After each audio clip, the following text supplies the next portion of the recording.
Okay, what's up, folks? It's your girl T. I'm in the car. I'm running late, so I was supposed to do this at the theater, and I'm late, so I ain't gonna have time when I get there. So I am on my way to Premier Cinemas in Easton to see The Color Purple musical. Now, nothing will ever touch Alice Walker's book, just like nothing will ever touch the 1985 Steven Spielberg directed film. And before I even get in here and say this, just knowing the caliber of work from everybody involved, I'm expecting miraculous. I really am. And so I'm going into this believing that Fantasia Barrino Taylor is going to give us an Oscar-worthy performance. I'm going into it believing that. I'm going into it believing that Taraji gonna give us every ounce of Margaret Avery and Suge Avery. I'm going into it believing that Danielle Brooks is going to bring Sophia to this screen in the most remarkable and amazing way. I am going into it with such positivity and great expectations, which I know these ladies can absolutely deliver on. As you can see, because it's Purple Monday, because my Ravens girl put these 49ers down.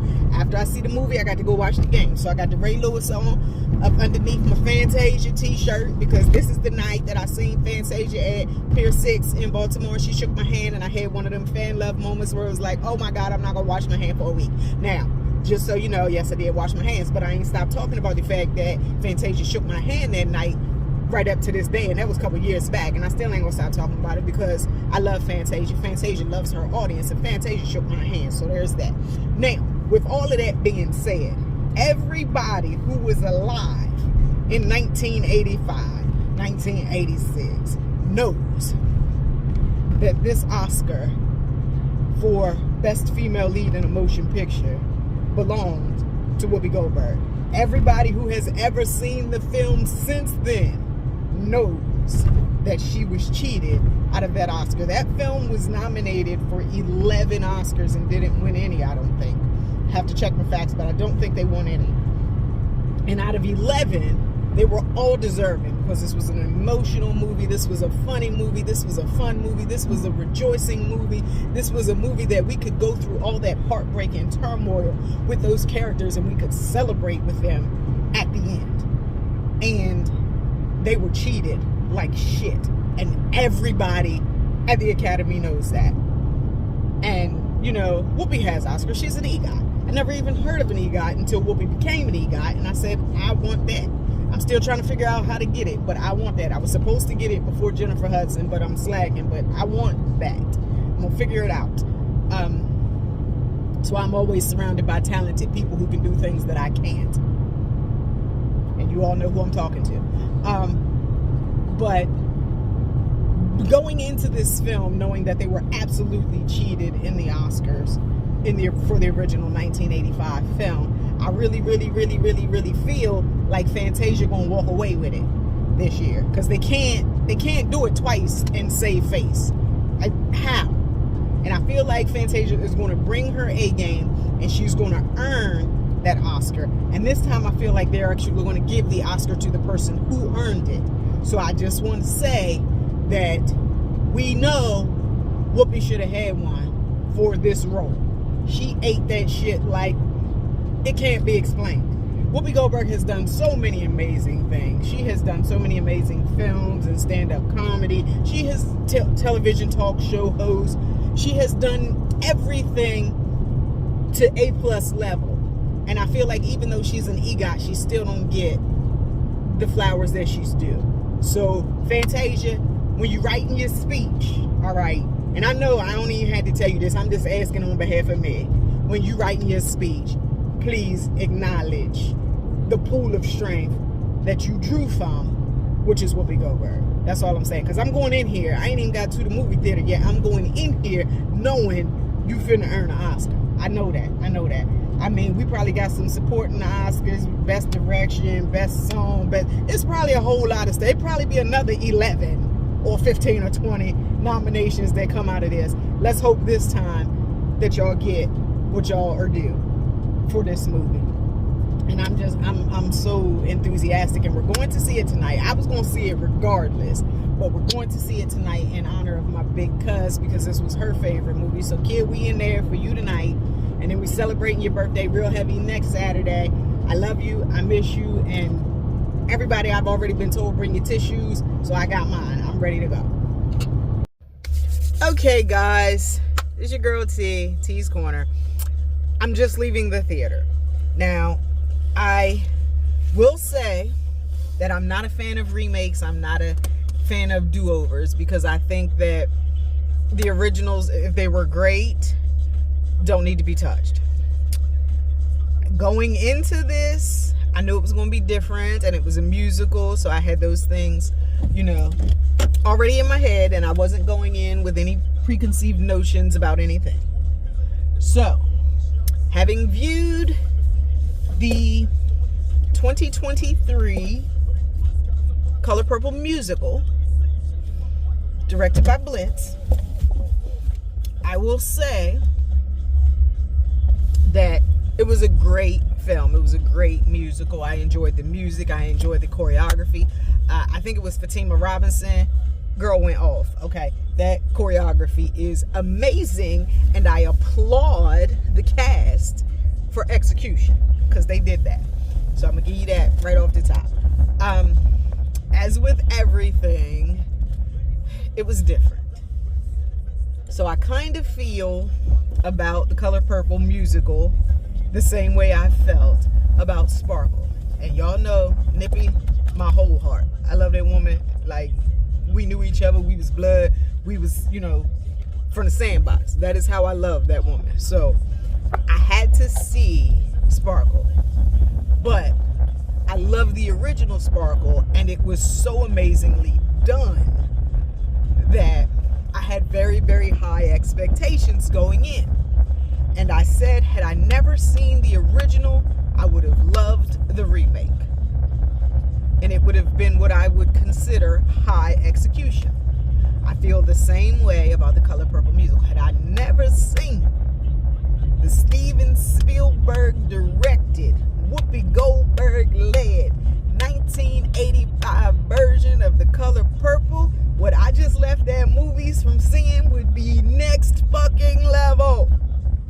Because they did an amazing job, amazing execution. I applaud the cast, the crew, the directors, everybody who put their money down. You know, Quincy Jones, Oprah, everybody who did what they did. Alice Walker, thank you, thank you, thank you, because you have given us a piece of literature that is so magnificent that it can be retold.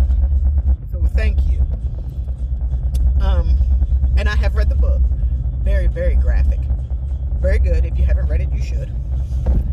But my cousin Kia, who we went in honor of tonight as her favorite movie, she actually had the book, and she told me about it, and I was like, I don't know. But then I read it, and I was like, you know, it was a very strong piece of literature.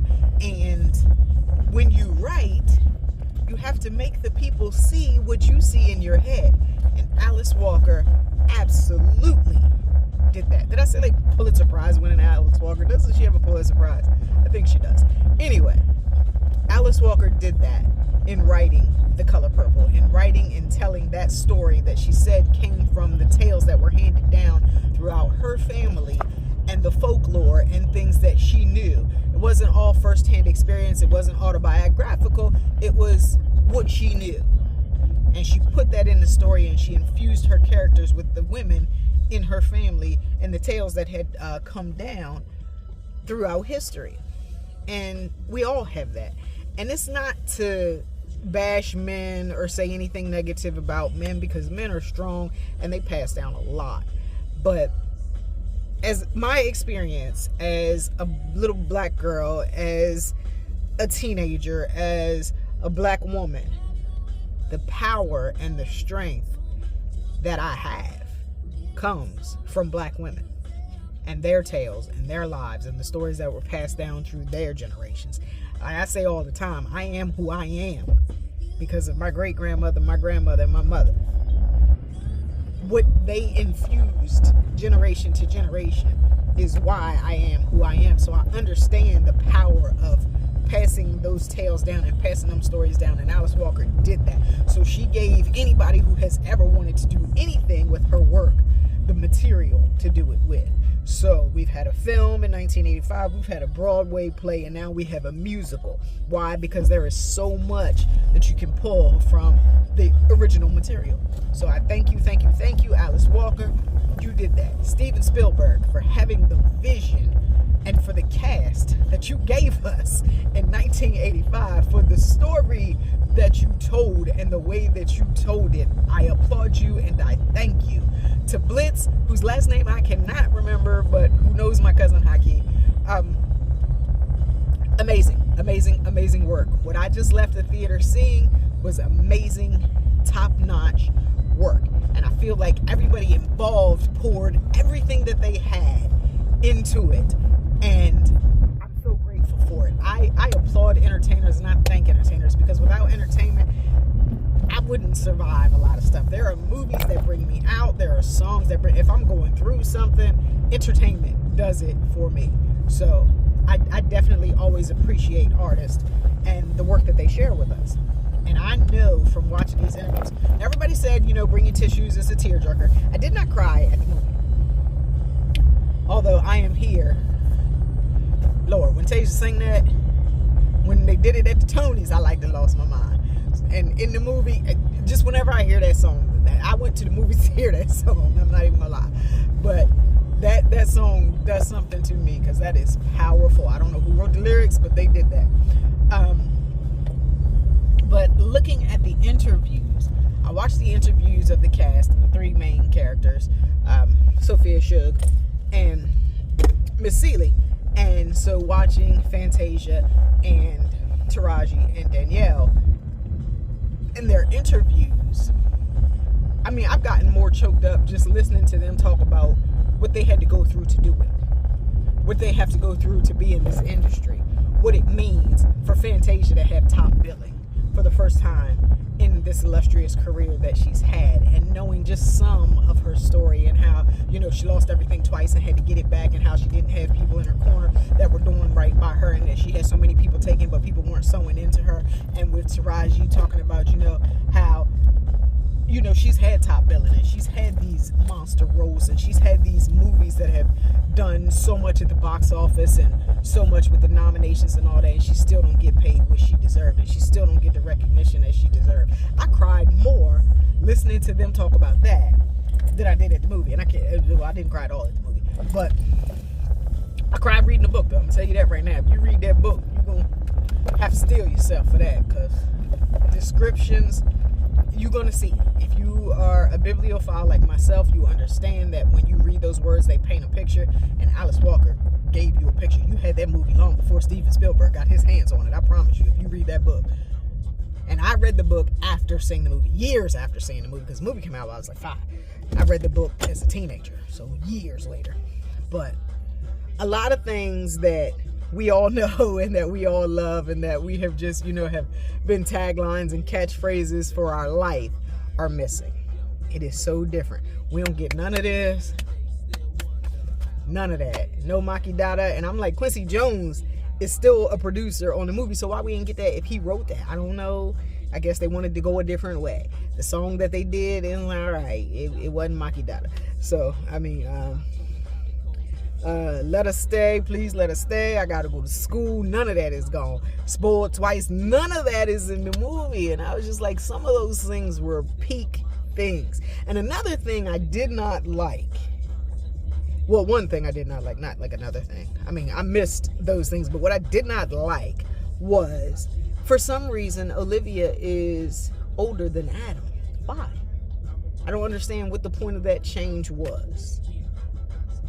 Adam was firstborn, Olivia was second. So I didn't get that. We didn't get Adam's welcome mama speech, which, we all need for comic relief at this point. It was so serious at first. Now it's straight comic relief. We did not get that. So like I said, there was a lot of things that are known, because The Color Purple is one of those movies majority of the black community know word for word. And there was a lot missing. There was a lot missing. You sitting at the head of your own dinner table and you acting like a waiter. Gone. Gone. But they did have my man Louis Gossett Jr. playing Old Mister. And rest in peace to Alfonso, who played the original role of Old Mister. And I liked that Pa's name was Alfonso because I felt like that was a nod to Old Mister, and I like that. I wish there were more cameos from the original cast. There were not, but that midwife cameo did it for me. Yes, did it for me. I'm trying not to spoil, even though I'm telling y'all, because I know this is day one and everybody has not gotten out to see it yet. And please, please, please try and see it this week. For most movies, opening weekend is a big deal. This is not opening weekend because it opened on a Monday, but it's Christmas Day, you know. But this week and this weekend, please, please, please, if you plan to see this movie and you can, please see it this weekend, this first opening weekend, because those numbers matter, especially for a black-led film, for a black film period, but for a black-led film. And these ladies, they deserve it. They deserve it. Please go out and support. Please go see it if you can this weekend, because it makes a difference. It really does. Y'all know how we flock to the movies first weekend for Tyler Perry. I need y'all to flock like that for the Color Purple musical, because it is important that they get these numbers. And like I said, before I went in the movie, before I went in there, I told y'all, I already knew Tasia was going to do it. I already knew she was going to bring it. And I already feel like she should get that Oscar nod. And I feel like she should win. And I feel like when she does, it's shared with her and Whoopi. Because even with the material, even with the source material, and like I say, Alice Walker gave you everything you needed. Gave you everything you needed in that novel. That movie still is not that movie without Whoopi Goldberg. And just taking a chance on first timers and unknowns like that. And I mean, Whoopi was a comedian. To take this role that was so, oh my God, emotional and hard and just wow, and do what she did with it, wow. Everybody know Whoopi should have won. Everybody know it. The Academy know. Everybody know it. So I'm just saying, when Fantasia wins, it's still not right and it's still not fair, but I feel like it's a win for Whoopi as well, because what they did was magnificent. Now, let me talk to y'all about my girl Danielle Brooks. Okay, when I tell you she did Miss O proud, oh, she brought Sophia out. For all of the characters, I think Sophia held closest to the Sophia we know from the 1985 movie, even though it wasn't verbatim and word for word or anything like that. I feel like she held tightest to the essence of the character that we knew, and Danielle Brooks did that. And I mean, you know, we already know they're powerhouse singers. So, and yes, Miss Taraji brought her powerhouse. And I heard that she had initially been considered for the role of Sugar Avery on Broadway, and she said she didn't want to do it because she didn't want to sing with the powerhouses. Well, she sang with them for this, and she brought the A game out, and she gave them powerhouse, and I loved it. So I think that Tata Vega and Margaret Avery and Alice Walker, absolutely, she did them proud. She definitely did them proud. We didn't get God's Trying to Tell You Something. What they did was sweet, but it was not Sugar Avery busting up in that church. It was not. It will no. And I guess, you know, you have to realize you can't ever top that. You can't ever top that. So why try? Reverend Leon Lonnie Love on the piano with Taraji singing Soft and Calm, Empty Church. You know, My Paul Love Me Except He Don't Know It. That wasn't even in there. And I was supposed to tear the theater up before I left, because Squeak did not get slid. Squeak did not get slid. And that is a pivotal moment in that movie, when Squeak gets slid for being too slick out the mouth. She should have got slid. She did not. We ain't getting no up. Time to go. He's still in there when the fight going on. Buster done got punched. Buster ain't never get punched. Buster wasn't no swing. We didn't get no swing.